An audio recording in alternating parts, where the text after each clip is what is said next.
Our deepest fear is not that we are inadequate. Our deepest fear is that we are powerful beyond measure. It is our light, not our darkness, that most frightens us. Your playing small does not serve the world. There is nothing enlightened about shrinking so that other people won't feel insecure around you. We were all meant to shine as children do. It's not just in some of us, it's in everyone. And as we let our own light shine, we unconsciously give other people permission to do the same. As we are liberated from our own fear, our presence automatically liberates others. Sir, I just want to say thank you. You saved my life. All right, good evening. We are here in North Olmsted with the staff. Talk with Craig, conversation with Craig, Key on Sports sponsor, both ways, and AJ. So we're going to let AJ, we're going to twist this around a little bit like last week. We'll put him to the side over there and let half of his head stick out, and we'll go ahead and let him interview me, and we'll continue that conversation. Last week's was great. We just thought you put everybody in anticipation a little bit. Yeah, we just wanted to leave the audio out a little bit, let you guys do as much as you can with lip syncing us. There you go. Hey, do you have your intelligence that actually can lip sync and see all the information? Yeah. That's a question for everybody. All right, so I'm going to hand the show off to AJ, and we'll rock and roll and talk about our social emotional growth, understanding the factors of, the background of knowing everybody, actually when you talk to somebody or do business with, or A little bit of our history. Sure. That goes a long way, Well, I'll leave it to you, and we could talk more. I guess I'm the one getting interviewed. Well, you're going to be interviewed first, so let's go with the first question. I didn't ask this on Monday, but I did think about this. I've known you for a long time, but how many people really know what made you get into coaching? Mm-hmm. And we did talk about who are your mentors, but what really made you get into coaching, and at what age did you really feel it? Yeah, as we expressed last week in the conversation we had, I've done so many different things, in the business realm where even right now I consult. And coaching is a part of consulting, whether it's business, education, or on the athletic realm. But I had so many people come to me and ask me to do what I do. I never, anything that I've ever done, I honestly, it's kind of crazy, but it's kind of how my life and mission was set up today. I really do not go out there and just say, I'm going to go do this or go after this job or whatever. I have people come to me. So at the highest level, I was lucky enough that I had some collegiate coaches come to me after my playing days and actually come to me and say, you know what, you should be coaching. And I was like, no, I'm still playing, So I kept on telling them no, and then all of a sudden, I came back and everything else. And I say this over and over. One of my largest mentors, is really Eric Lahetta, who put me in a position and that I really never asked for, and allowed me to lead myself and create opportunities where they came to me to then become a head coach at the collegiate level. Who are your other mentors? Like, what really had that drive? Because let's be honest, you know it as well as I do, so I'm going to give a little bio as I'm asking you this question is, we don't do it for ourselves. Right. We really don't. Like you said, people kind of gravitate towards you. That's good karma. That's good put out there. But we don't do it for ourselves. We want to help that next generation. So who are some of those main mentors that really got that hold of you and got stuck in your head, though? Yeah. Actually, a lot of them were off the realm. And that's even related to sports, related to education. More business people, and then others were definitely tied into to business. On that end, I say it all the time. My godfather, what he did for a living, being a judge, and the realm of law, and maybe the reason that I understand compliance so well, on what ethics really is, and then on the side of just understanding research. Maybe my clinical sports psych background, but the first thing is. I did my internship and I did my thesis with Mike Tyson and Dr. S. How much I learned from the experience, and Mike Tyson taught me. And really, I was, yeah, sure, he'll even say to this day, I taught him so much. but I was a young, 23-year-old, 22-year-old guy, and doing my thesis. But on the social emotional side, the reason why I do everything in the business realm right now today is just because of what I learned on the social emotional side, even how I coach, even how I do business, even understanding really what compliance is in day-to-day life, comes from my experience of working, and I like that term, working with. Nobody works for anybody. You work for yourself, but working with Mike Tyson and allowing us to grow and learn together. It's becoming a team.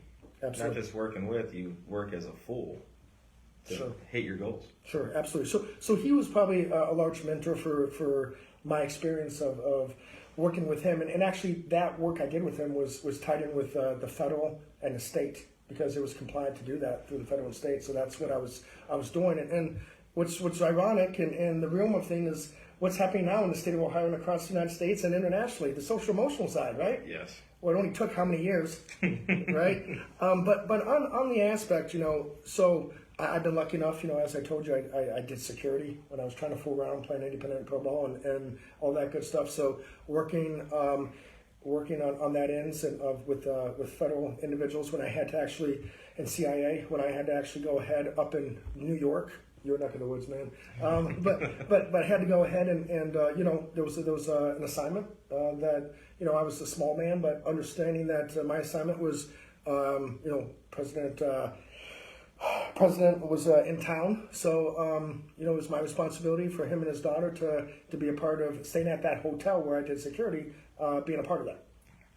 So that was a great learning curve on that end, and then roaming with life, on so many avenues. Craig Collins, we had him. Great mentor when I was in college. He had me running and designing sports camps. Just one day he said, "Hey, I want to go home. You're doing it." I was like, I'm 19 years old. I'm like, okay. He's like, I know it'll be okay. He's like, just don't burn the place down. Great way to be put in the fire. So that allowed me to learn a lot on that avenue. And then the avenues of, I say this all the time, in the avenue of sports and understanding, I was lucky enough that Phil Negro graduated with my mother and father. And a Hall of Fame guy in the realm of baseball. A guy who played 3 sports at Ohio State. So, back then it was a lot easier to do that. But gave me an opportunity to sit down with him when came to a point where I had some interest with some people, which was later in life, to continue and look at the opportunity or options of independent ball. Sat down with him, and he actually didn't just explain to me about the opportunity to play at the next level, but he explained the business side. So my mission of what I do right now in consulting, because that's what he did at the end of his life, consulting for everybody throughout, the realm of sport and the knuckleball and pitchers and all that avenue. But the mission of consulting, he actually gave me great insight, great education, and taught me over hamburgers and beverages. And I was lucky enough to gather and learn from him. Well, right there. That's the best way to do it while you're eating. But it's also you gaining that knowledge, listening and learning from somebody, not so much as always doing, but then you start putting it into your own methods. Sure. And then the avenue of, I guess I'll go back to Eric Lahetta. He helped me out in many ways. When I started getting in the realm of college coaching, he was a very organized man. Learning avenue on that, but greater than that, I always took that social emotional avenue and everything I did, enhanced it, and then was lucky enough on the compliance level to really understand, when I was chair of Region 9, and at the collegiate level, working with NCAA, working with NAIA on a regular basis, and basically being the judge of everything, I was lucky enough during that time. I don't know if you knew this, but I reset the scheduling on how it worked for safety and compliance. I did not know that. So it went from basically having in the conference, which back then it was the biggest NAI conference in the country. Okay. And all of a sudden I went ahead and redesigned it that we actually had 4-game series. Makes sense. So I actually created that vote, and again Tim Mead, and Paul Page, but Tim Mead, the president of amateur baseball at the time. Who was just amazing man in so many different ways. Another great But person. but he tremendous person. But he basically just one day showed up and said, "Yeah, you're voted in. Now you're chair of Region 9." And I'm young and everything else, and all of a sudden he gives me this book, and everything else, and he's like, "Well, you have that compliance side back, and we vote you in because of your ethics. It's who you are." He's like, "You're going to tell me if you right now how it is and how you feel." He's like, "I know you don't hold back." So, but he's like, "No, you're." So he gave me that opportunity, which I was grateful and learned so much on that avenue while I was still a head college coach as well. So yeah, those are some great opportunities, and then there were so many other through experiences in the education realm.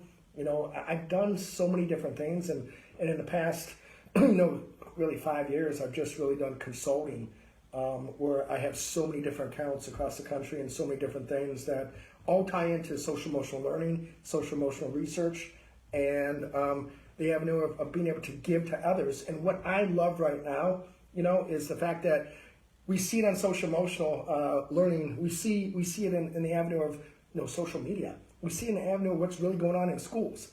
People are learning. They watch. All day.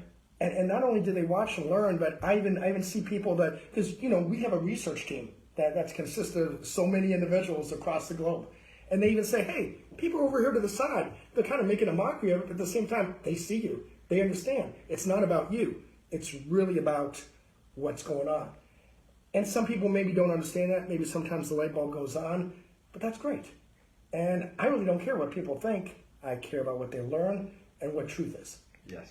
So I guess that's a little bit in a nutshell. Authenticness to me is real, and I like it. So it's great. Shoot away. How many for more questions? Well, that side of you, the education, but I know there's a couple people that were true mentors, that were just big points in your life that I know. A lot of people that missed out on that little audio. Mm-hmm. I think you should, really say, "Hey, these were my mentors. Sure, this sure. is what set my ethics. This Sure. is what set my consulting. Sure. Who would you say?" And I know, Yeah, I know. Mm-hmm. but who would you say to everybody that pays attention, looks, Sure. watches us, is your true mentors? Yeah. Family always comes first. My parents, my whole entire family's military. I'm one of the only ones that are not. I was looking at going in, 2001. But I was like, from there, I was like, honestly, didn't believe in it. The training was too easy. At that point in my life, I was doing this type of training. And I was looking at, high service activity at that time. But my whole family, my mother, my father are tremendous mentors. I'm sure I was a pain in the ass, but they were tremendous. They taught me to think for myself and take care of myself. And they knew damn well whatever they said, I was going to do what I wanted anyways. And that's how I was raised. That's your self-awareness. That is. So the authenticness right there and the eyes right there, just being able to say, "I know what the hell's going on, you don't have to say anything," was amazing. And she taught me a lot. My grandfather, military man, Navy for 20 plus years. You could put two and two together with that, served in World War II. I think that family comes down to being a large piece of the puzzle. When it's teaching you ethics and when it's teaching you anything when it comes to truth. So, with you saying that, and I'm going to say this out to the viewers, players, parents, it's not just, it's the background. It's a village. It's a community that helps grow a player. Mm-hmm, definitely. Not only a player, but a person in general. Mm-hmm. Would you agree with? Oh, by far. It takes, when I was recruited by Coach Trussell in the realm of football, he used to say it takes one bad apple that's going to become rotten, and you need to throw that as far as you can. Why don't I have a bad day? I'm glad you asked. I could have a bad moment. I could even have a bad minute or a bad hour, but I would never allow it to get to the point where I have a bad day because I'm in control of that. So knowing that you have the propensity, you have the power and authority to make your day a lovely day, why don't you do it? What are you waiting on? Help? What are you waiting on? Support? What are you waiting on? Somebody to ignite you? Somebody to turn your switch on? Somebody to yell at you, scream at you, cuss you out? What are you waiting on to make your day whatever you want it to be? But putting yourself around good people that are truthful, that's giant. It teaches you self-awareness. I think that's giant right there. You can see a needle in a haystack from a distance, but you can see what's real right there when it's in front of you. Yeah. So, any other questions? I like this. I don't have to ask the questions today. This is kind of different. I got one more. I'm trying to think it through in my head. Don't think too hard. It might hurt too much. But, these short jokes, you do realize everybody loves things in small packages. Okay. Diamonds. Okay. Well, what's another thing that's combustible? TNT. So you want to keep talking about these short jokes, you might end up getting them, all right?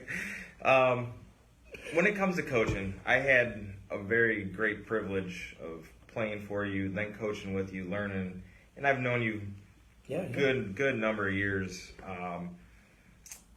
I know there's a lot that you probably do miss. I know you're still coaching. What are some of the things that you're still going through right now? Helping youngsters, some of the new developmental problems, some things have changed directions a little bit. What are some of the things that you see?